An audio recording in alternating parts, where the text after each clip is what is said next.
saya akan menjelaskan tentang analisis kinerja keuangan. Analisis kinerja keuangan merupakan pencapaian keberhasilan perusahaan yang diartikan sebagai hasil yang telah dicapai berbagai aktivitas yang dilakukan.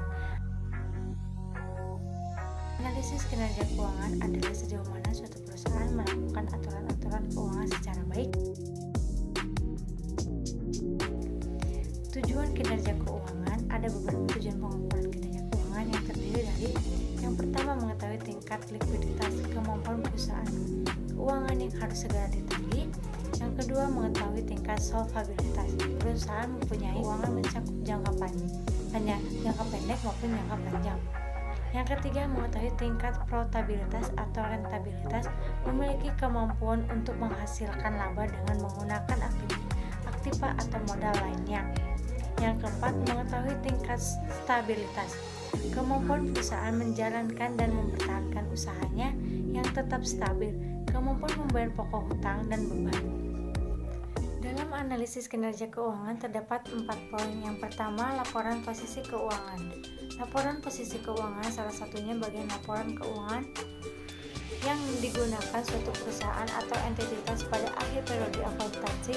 Mulai laporan posisi keuangan pembaca laporan keuangan akan melihat rumus persamaan akuntansi atau aset sama dengan hutang liabilitas ditambah modal atau ekuitas. Kita juga harus tahu aset atau harta yang dimiliki perusahaan atau entitas yang lancar bahkan bisa dicairkan dalam waktu yang dekat, kurang setahun, seperti kas, piutang hingga aset.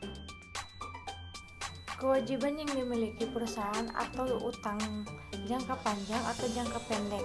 Yang kedua, laporan laba rugi. Laporan laba rugi adalah menggambarkan kinerja perusahaan selama periode tertentu.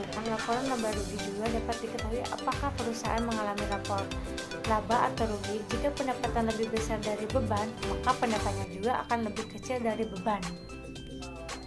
Kemudian penyusunannya pun dalam laporan laba rugi ada 2 cara.